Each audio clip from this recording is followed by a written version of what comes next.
Assalamualaikum warahmatullahi wabarakatuh.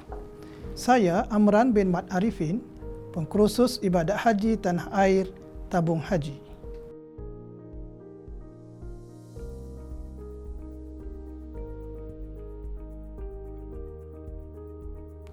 Pemakaian ihram.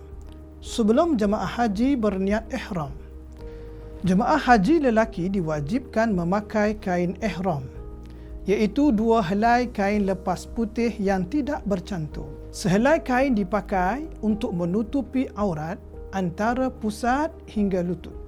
Kain ini dipanggil izar. Kain yang kedua dipakai untuk menutupi bahagian badan yang dipanggil rida. Terdapat 2 cara pemakaian kain ihram bagi jemaah haji lelaki. Cara pertama iaitu dengan menutupi bahagian badan, dan cara yang kedua iaitu dengan menampakkan bahu kanan yang disebut ittiba'. Semasa tawaf yang diiringi sa'i, jemaah haji lelaki disunatkan berittiba'. Begitu juga semasa sa'i, jemaah haji lelaki disunatkan berittiba'. Tidak disunatkan berittiba' semasa berada di lokasi lain, seperti di stesen berlepas, lapangan terbang, bangunan penginapan atau ketika solat.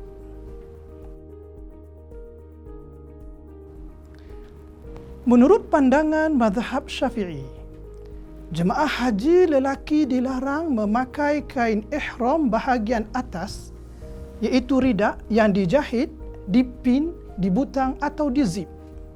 Begitu juga kain ihram di bahagian bawah, iaitu izar.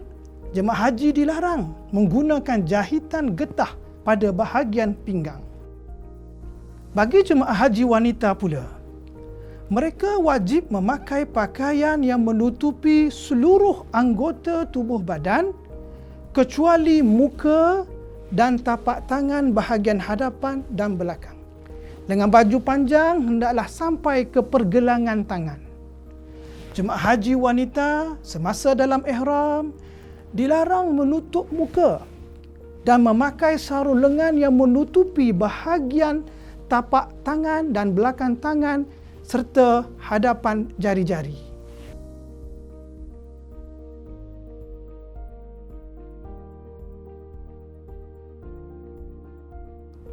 Niat ihram di miqat. Jemaah haji wajib berniat ihram di miqat. Miqat bermaksud ketentuan tempat dan masa untuk berniat ihram.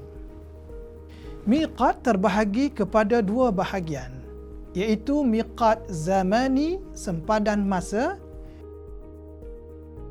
miqat makani, sempadan tempat. Miqat zamani bagi haji ialah bermula 1 Syawal hingga seketika sebelum terbit fajar hari yang ke-10 Zulhijjah. Inilah yang dinamakan bulan-bulan haji. Tidak sah ihram haji jika dilakukan di luar masa tersebut. Bahkan jadilah ia ihram umrah. Miqat makani iaitu ketentuan tempat untuk seseorang jemaah haji berniat ihram haji. Terdapat 5 miqat makani. Pertama, Yalamlam. Ini adalah miqat bagi penduduk Yaman dan mereka yang datang dari arahnya. Kedua, miqat Bir Ali atau Zulhulaifah. Ini adalah miqat bagi penduduk Madinah dan mereka yang datang dari arahnya. Inilah juga miqat bagi jemaah haji Malaysia yang menziarahi Madinah terlebih dahulu sebelum memasuki Makkah. Yang ketiga, Al-Juhfah. Ini adalah miqat bagi penduduk Syam, iaitu Jordan, Lubnan, Palestin, Syria dan mereka yang datang dari arahnya. Dan yang keempat, miqat Qarnul Manazil. Ini adalah miqat bagi penduduk Najd dan mereka yang datang dari arahnya. Ini juga merupakan miqat bagi jemaah haji Malaysia yang terus memasuki tanah suci Mekah. Dan yang kelima, Dhartun Iraqi. Ini adalah miqat bagi penduduk Iraq dan mereka yang datang dari arahnya. Miqat makani bagi jemaah haji yang sudah berada di Mekah, iaitu di hotel-hotel dan maktab-maktab di Tanah Haram. Jemaah haji tersebut boleh juga bermiqat haji di mana-mana kawasan di Tanah Haram.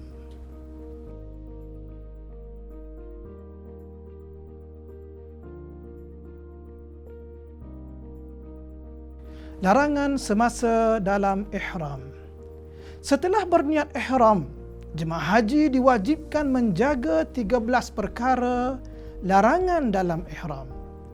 13 larangan tersebut dibahagikan kepada dua jenis, iaitu tarafuh dan itlaf.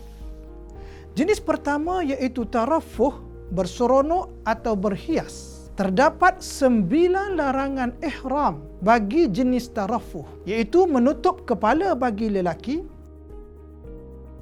memakai pakaian bersarung bagi lelaki, menutup muka bagi wanita, memakai sarung tangan, memakai bau-bauan atau menghidunya, memakai minyak di kepala atau janggut, melakukan muqaddimah persetubuhan, bersetubuh, dan yang terakhir berkahwin, menghawinkan dan mewakilkan kahwin.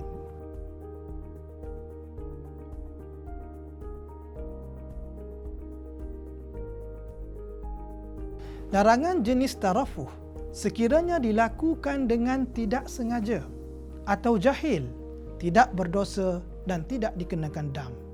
Namun sekiranya dilakukan dengan sengaja, berdosa dan dikenakan dam. Jenis kedua iaitu itlaf. Itlaf bermaksud menggugur, menghilang, merosak ataupun membinasa. Terdapat 4 larangan jenis itlaf, iaitu pertama, menanggalkan rambut atau bulu di badan. Kedua, memotong kuku.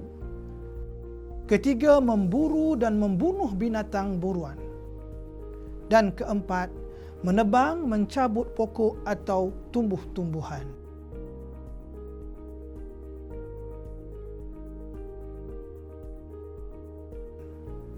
Larangan jenis itlaf sekiranya dilakukan dengan tidak sengaja atau jahil, tidak berdosa tetapi dikenakan dam. Sekiranya sengaja, berdosa dan dikenakan dam.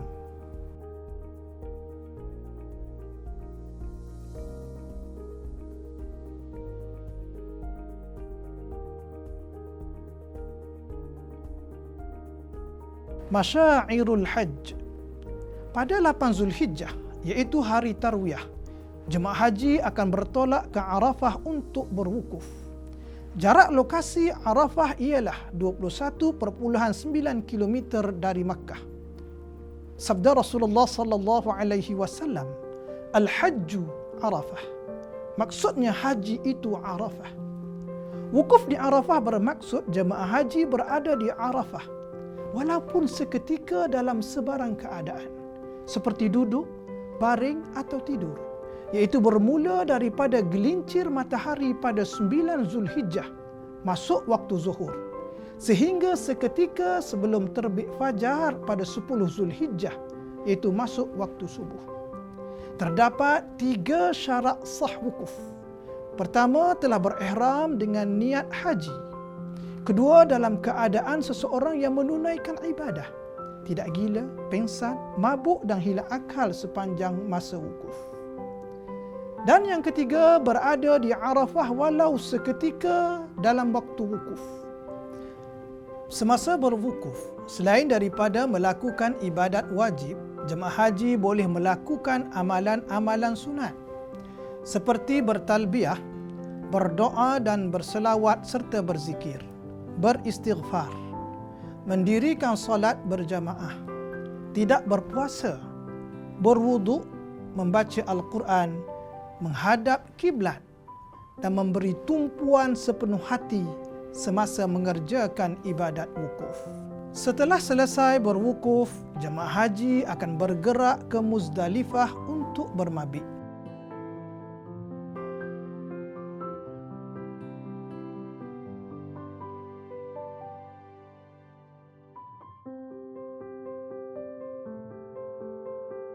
Mabit di Muzdalifah bermaksud jemaah haji berada di bumi Muzdalifah walaupun seketika di antara separuh malam 10 Zulhijjah dan sebelum terbit fajar pada hari tersebut.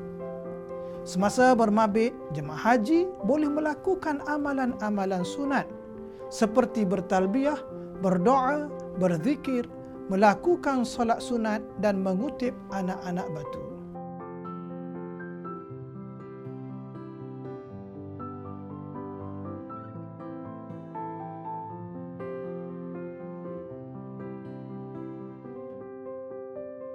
Selepas melontar di Jamrah Kubra pada 10 Zulhijjah, jemaah haji akan melaksanakan rukun haji, iaitu bergunting atau bercukur.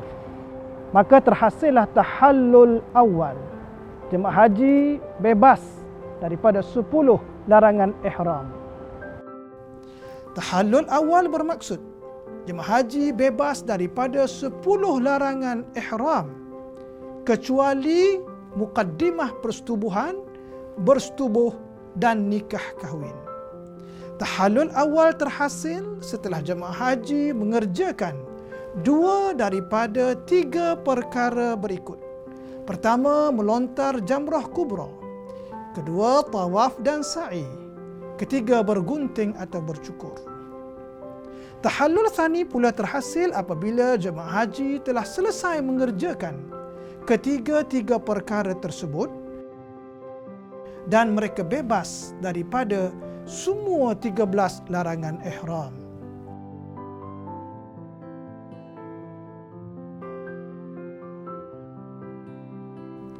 Di Mina, jemaah haji akan bermabit, iaitu berada di bumi Mina pada malam hari Tasyrik 11, 12 dan 13 Zulhijjah dalam tempoh lebih separuh waktu malam. Pada 11 Zulhijjah, jemaah haji akan melontar di ketiga-tiga jamrah, iaitu Jamrah Sughra, Jamrah Wusta dan Jamrah Kubra. Bermulanya masa untuk melontar iaitu setelah terbitnya fajar pada 11 Zulhijjah sehingga terbenamnya matahari pada 13 Zulhijjah. Cara melontar di Jamrah Kubra iaitu dengan menggunakan 7 biji anak batu. Lontaran dilakukan satu persatu dengan gaya melontar dan memastikan anak batu masuk dalam takungan jamrah. Disunatkan semasa melontar iaitu bertakbir dan membaca doa. Bismillahi Allahu Akbar rajman lisyaitani wa hizbih. Bismillahi Allahu Akbar rajman lisyaitani wa hizbih. Bismillahi Allahu Akbar rajman lisyaitani wa hizbih. Bismillahi Allahu Akbar rajman lisyaitani wa hizbih. Bismillahi Allahu Akbar rajman lisyaitani wa hizbih. Bismillahi Allahu Akbar rajman lisyaitani wa hizbih. Bagi jemaah haji wanita, semasa melontar dikehendaki menjaga auratnya. Cara melontar bagi jemaah haji wanita itu Bismillahi Allahu Akbar rajman lisyaitani wa hizbih. Bismillahi Allahu Akbar rajman lisyaitani wa hizbih. Bismillahi Allahu Akbar rajman lisyaitani wa hizbih. Bismillahi Allahu Akbar rajman lisyaitani wa hizbih. Bismillahi Allahu Akbar rajman lisyaitani wa hizbih. Bismillahi Allahu Akbar rajman lisyaitani wa hizbih.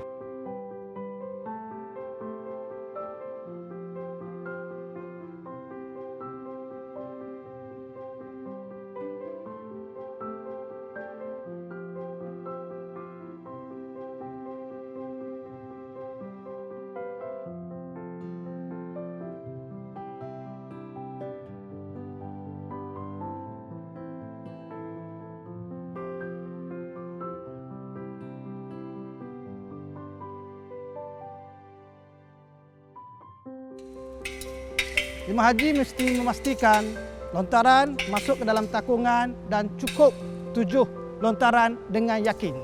Dan lontaran dilakukan satu persatu menggunakan anak batu.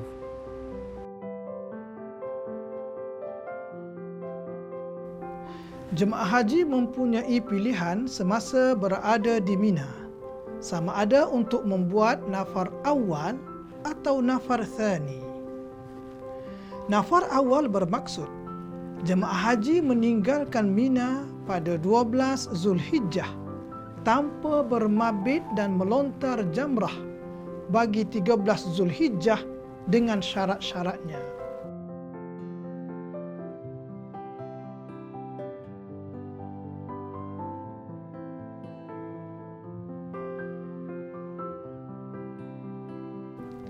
Nafar thani bermaksud jemaah haji meninggalkan Mina setelah bermabit di Mina pada 11, 12 dan 13 Zulhijjah dan melontar di ketiga-tiga jamrah pada 11, 12 dan 13 Zulhijjah.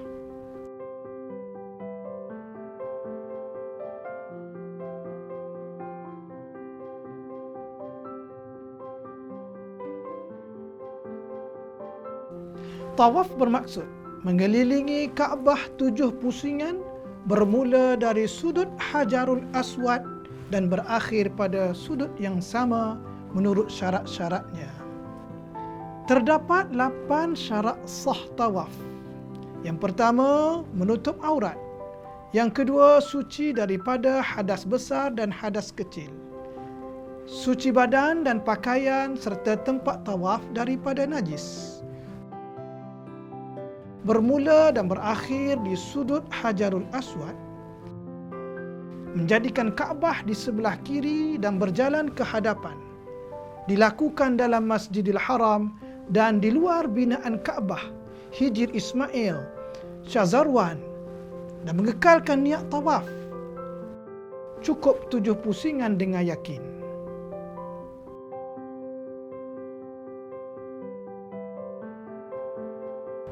Jemaah haji akan memulakan pusingan tawaf pada penjuru Hajarul Aswad dan berakhir pada penjuru yang sama. Hajarul Aswad, penjuru Hajarul Aswad, pintu Kaabah, multazam,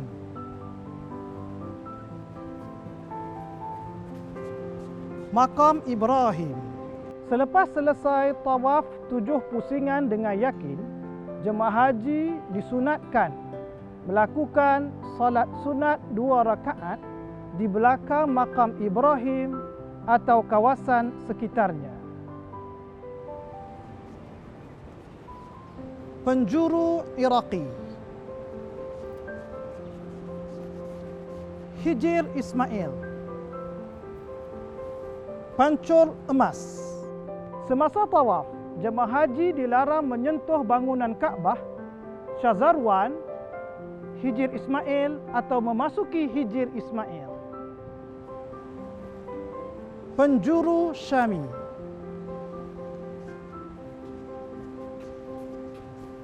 penjuru Yamani, Syazarwan.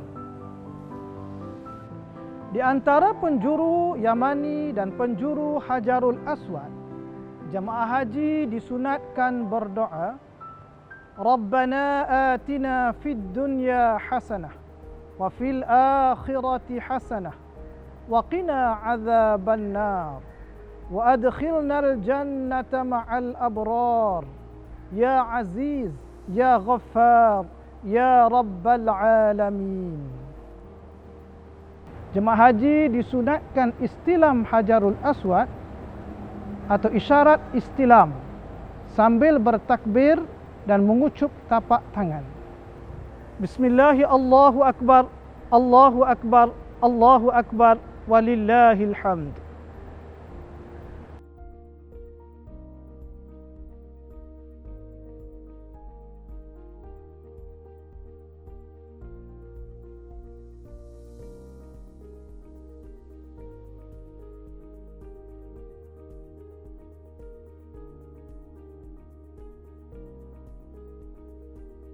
Semasa tawaf, jemaah haji digalakkan untuk melakukan amalan-amalan sunat semasa tawaf, iaitu berjalan kaki, Beritibak bagi tawaf yang diiringi dengan sa'i untuk lelaki.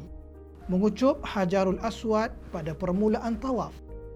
Istilam atau isyarat istilam ke arah Hajarul Aswad sambil bertakbir dan mengucup tapak tangan.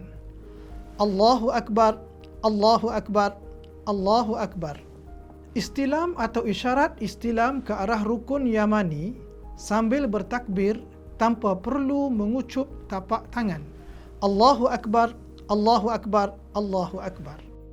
Melakukan ramal, iaitu berlari anak pada 3 pusingan pertama bagi tawaf yang diikuti dengan sa'i bagi lelaki. Mualat, iaitu berturut-turut 7 kali pusingan. Tawaf dengan khusyuk dan tawaduk. Membaca Al-Quran, zikir dan berdoa. Mendirikan salat sunat tawaf selepas daripada selesai tawaf.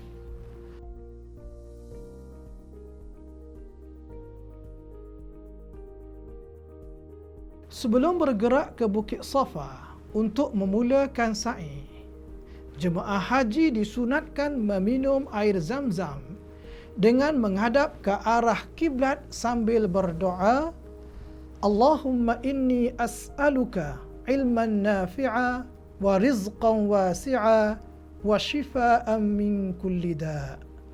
Ya Allah, hamba memohon kepadamu ilmu yang bermanfaat, rezeki yang luas dan kesembuhan daripada segala penyakit.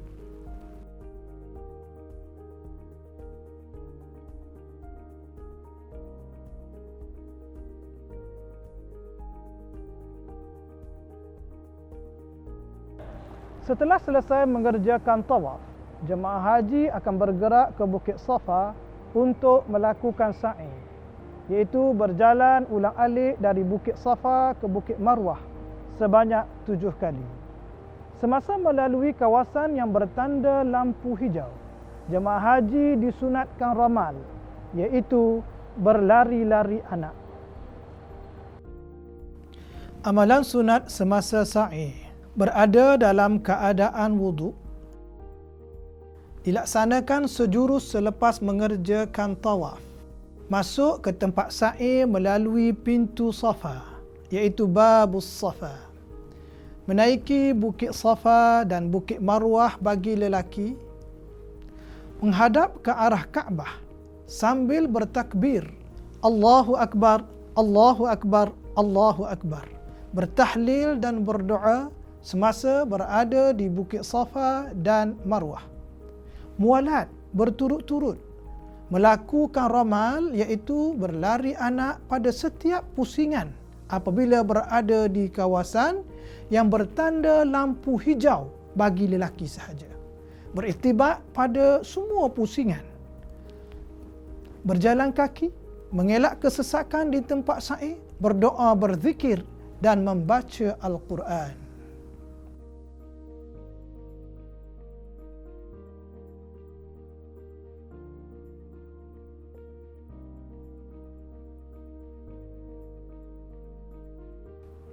Tawaf wada' ialah tawaf selamat tinggal bagi mereka yang hendak meninggalkan Makkah dengan jarak 2 marhalah, iaitu 91 km atau lebih.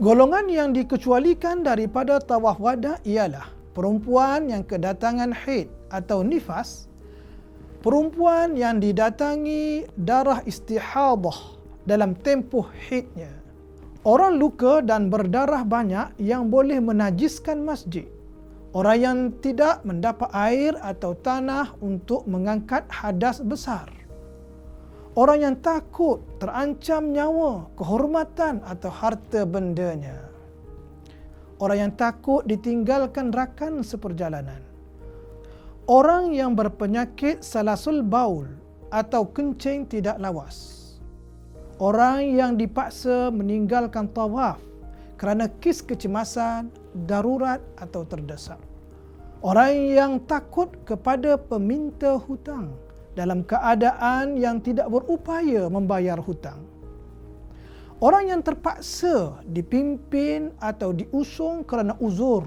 dan tidak mampu duduk di atas kerusi roda. Orang yang dalam rawatan rapi dan berjadual. Petugas yang kerap keluar masuk ke Mekah kerana tugas menguruskan jamaah.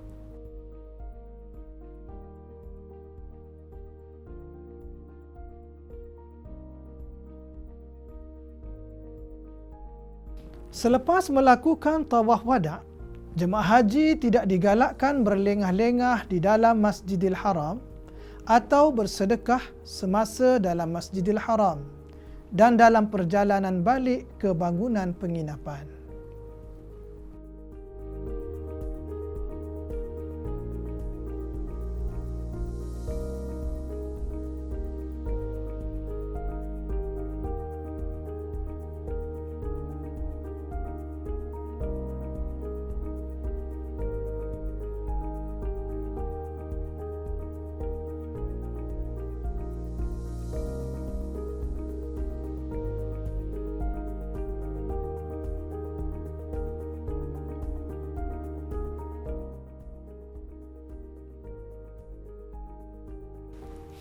Jemaah haji akan dibawa menziarahi Madinatul Munawwarah, sama ada sebelum mengerjakan haji atau selepasnya. Jarak dari Mekah ke Madinah melalui lebuh raya Tariq Al-Hijrah adalah sejauh 425 km. Masjid Nabawi terletak di tengah-tengah kota Madinatul Munawwarah, kota suci kedua umat Islam dan tempat tinggal Rasulullah sallallahu alaihi wasallam sehingga baginda wafat. Antara kelebihan Madinah ialah solat berjamaah yang dilaksanakan dalam Masjid Nabawi mendapat ganjaran pahala 1000 kali ganda. Rasulullah sallallahu alaihi wasallam menjanjikan syafaat dan kesaksian baginda di akhirat kelak bagi mereka yang sabar dengan kesukaran dan kesulitan yang dihadapi di Madinah. Madinah merupakan tempat perlindungan iman ketika terjadinya zaman fitnah. Bumi Madinah terpelihara daripada fitnah Dajjal dan ancaman wabak taun. Rasulullah sallallahu alaihi wasallam akan memberi syafaat kepada mereka yang meninggal dunia di Madinah. Terdapat pelbagai kesan sirah nabawiyah dan sejarah para sahabat yang boleh dijadikan sebagai iktibar untuk peningkatan iman dan taqwa. Sekian saja dari saya, Ustaz Haji Amran bin Mat Arifin. Assalamualaikum warahmatullahi wabarakatuh.